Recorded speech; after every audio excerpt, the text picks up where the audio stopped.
स्वागत नहीं करोगे आप हमारा?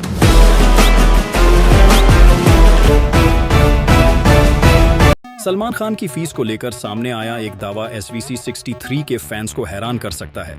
जी हां दोस्तों, रिपोर्ट्स में कहा जा रहा है कि इस फिल्म के लिए सलमान खान ने कथित तौर पर Rs 70 करोड़ फीस ली है। लेकिन सबसे बड़ा सवाल ये है कि जब उनकी सामान्य फीस Rs 132 करोड़ से ज्यादा बताई जाती है, तो फिर SVC 63 के लिए इतनी बड़ी कटौती क्यों? जी हां दोस्तों, SVC 63 को लेकर इन दिनों सलमान खान की फीस से जुड़ा एक दावा सोशल मीडिया और कुछ रिपोर्ट्स में चर्चा का विषय बना हुआ है। हालिया दिनों में यह बात सामने आ रही है कि सलमान खान ने कथित तौर पर इस फिल्म के लिए करीब Rs 70 करोड़ फीस ली है। अगर यह आंकड़ा सही साबित होता है तो यह सलमान खान की बताई जाने वाली सामान्य फीस की तुलना में काफी कम रकम होगी। एप की जानकारी के ले बाता दिन के सलमान खान की फिल्मों को लेकर जब भी कोई बड़ी खबर सामने आती है तो उनके फैंस के बीच उसकी चर्चा तेजी से शुरू हो जाती है। खासकर जब बात उनकी फीस की हो तो लोगों की दिलचस्पी और भी बढ़ जाती है। यही वजह है कि SVC 63 के लिए Rs 70 करोड़ वाली कथित फीस की खबर ने भी काफी ध्यान खींचा है। अब यहाँ सबसे जरूरी सवाल यही है कि आखिर Rs 70 करोड़ का यह आंकड़ा आया कहां से? सोशल मीडिया और कुछ रिपोर्ट्स में इस रकम का जिक्र किया जा रहा है, लेकिन अभी तक सलमान खान की तरफ से या फिल्म मेकर्स की तरफ से इस फीस की कोई आधिकारिक पुष्टि सामने नहीं आई है। इसलिए यह बताया जा रहा है कि सलमान की फीस करीब Rs 70 करोड़ हो सकती है, लेकिन इसे अभी आधिकारिक और अंतिम आंकड़ा मानना सही नहीं होगा।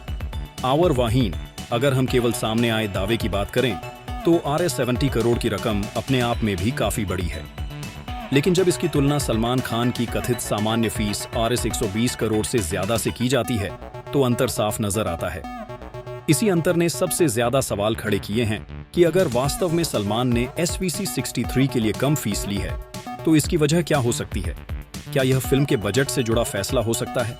क्या मेकर्स और सलमान खान के बीच किसी अलग तरह की डील हुई हो सकती है? या फिर फीस से जुड़ा यह आंकड़ा ही पूरी तरह सही नहीं है?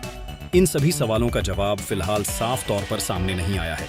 जी सके अक्सर फिल्मों में किसी बड़े स्टार की फीस सिर्फ एक ही आंकड़े से पूरी तरह तय नहीं होती।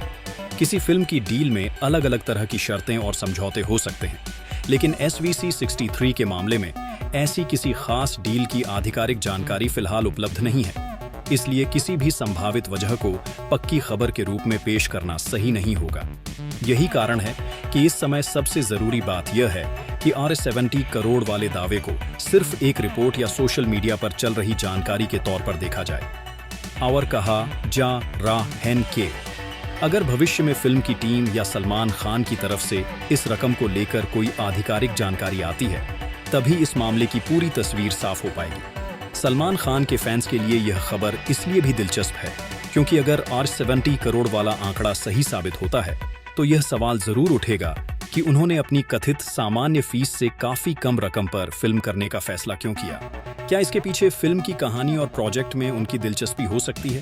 क्या मेकर्स के साथ लंबे समय की कोई समझ बनी हो सकती है?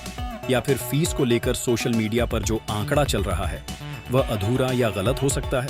हालिया दिनों में सोशल मीडिया पर फिल्मों से जुड़ी कई तरह की जानकारियां तेजी से वायरल होती हैं। कई बार कोई दावा एक जगह से निकलकर देखते ही देखते कई प्लेटफॉर्म पर पहुंच जाता है और फिर लोगों को ऐसा लगने लगता है कि वह आधिकारिक खबर है। लेकिन किसी भी वायरल दावे और आधिकारिक पुष्टि के बीच अंतर समझना बहुत जरूरी है। SVC 63 को लेकर भी यही बात लागू होती है। Rs 70 करोड़ फीस का दावा चर्चा में जरूर है, लेकिन अभी तक इसे सलमान खान या फिल्म मेकर्स की तरफ से कंफर्म नहीं किया गया है। इसलिए फिलहाल इस रकम को लेकर सिर्फ इतना ही कहा जा सकता है कि यह एक रिपोर्टेड या वायरल दावा है जिसकी आधिकारिक पुष्टि का इंतजार है। AP की जानकारी के ले बाता देन के अगर यह आंकड़ा आगे चलकर सही साबित होता है तो फिल्म इंडस्ट्री में इस डील को लेकर चर्चा होना स्वाभाविक है, क्योंकि सलमान खान का नाम बड़े बजट की फिल्मों और बड़ी फीस के साथ लंबे समय से जोड़ा जाता रहा है। ऐसे में Rs 70 करोड़ जैसी रकम की खबर सामने आने पर फैंस का सवाल करना भी स्वाभाविक है कि आखिर इस बार मामला अलग क्यों नजर आ रहा है। लेकिन फिलहाल किसी निष्कर्ष पर पहुंचना जल्दबाजी होगी। ये बताया जा रहा है कि फीस करीब Rs 70 करोड़ हो सकती है, जबकि दूसरी तरफ सलमान खान की कथित सामान्य फीस इससे काफी ज्यादा बताई जाती है। इन दोनों आंकड़ों के बीच जो अंतर दिखाई देता है वही इस पूरी चर्चा का सबसे बड़ा कारण है। अगर आने वाले समय में मेकर्स की तरफ से फीस को लेकर कोई आधिकारिक बयान आता है, तो यह साफ हो सकता है कि सलमान खान ने वास्तव में कितनी फीस ली है। साथ ही यह भी पता चल सकता है कि क्या फीस से जुड़ी कोई अलग व्यवस्था थी या फिर सोशल मीडिया पर चल रहा आंकड़ा सही नहीं था। और वहीं सलमान खान के फैंस इस खबर पर लगातार अपनी अपनी राय दे रहे हैं। कुछ लोग इसे बड़ी डील मान रहे हैं, जबकि कुछ लोग तब तक किसी भी आंकड़े पर भरोसा करने के लिए तैयार नहीं हैं जब तक फिल्म की टीम की तरफ से पुष्टि न हो जाए। दावो हीरो हैं, इसीलिए उनकी फिल्मों और उनसे जुड़ी छोटी से छोटी जानकारी भी फैंस के बीच तेजी से चर्चा में आ जाती है। अब असली सवाल यही है कि क्या RS70 करोड़ वाला दावा सच है या फिर यह सिर्फ सोशल मीडिया पर चल रही एक चर्चा है।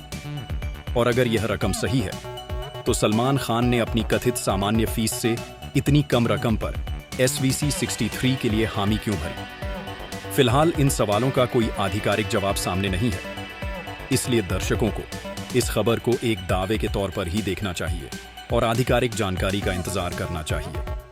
जैसे ही फिल्म की टीम या सलमान खान की तरफ से कोई पुष्टि सामने आती है, तभी इस फीस की सच्चाई पूरी तरह स्पष्ट हो सकेगी। यानी फिलहाल कहानी में सबसे बड़ा ट्विस्ट यही है कि RS70 करोड़ का आंकड़ा चर्चा में जरूर है, लेकिन इसकी पुष्टि अभी बाकी है। और जब तक आधिकारिक जानकारी सामने नहीं आती, तब तक यह कहना मुश्किल है कि सलमान खान की SVC 63 के लिए वास्तविक फीस आखिर कितनी है। अब कहानी का सबसे दिलचस्प हिस्सा यहीं से शुरू होता है। हल या दीनो, अगर भविष्य में RS70 करोड़ वाला आंकड़ा सही साबित होता है, तो सवाल उठेगा कि सलमान ने अपनी फीस इतनी कम क्यों रखी। क्या फिल्म के बजट को ध्यान में रखते हुए कोई खास डील हुई है? क्या फीस के अलावा कोई दूसरा बिजनेस मॉडल शामिल है, या फिर सोशल मीडिया पर वायरल हो रहा यह आंकड़ा ही गलत है? फिलहाल इन सवालों का जवाब सिर्फ आधिकारिक जानकारी आने के बाद ही साफ होगा। यह बताया जा रहा है कि इस फीस को लेकर अलग अलग दावे सामने आ रहे हैं। और वहीं वो हीरो हैं, इसीलिए उनकी फीस को लेकर फैंस के बीच चर्चा बनी हुई है।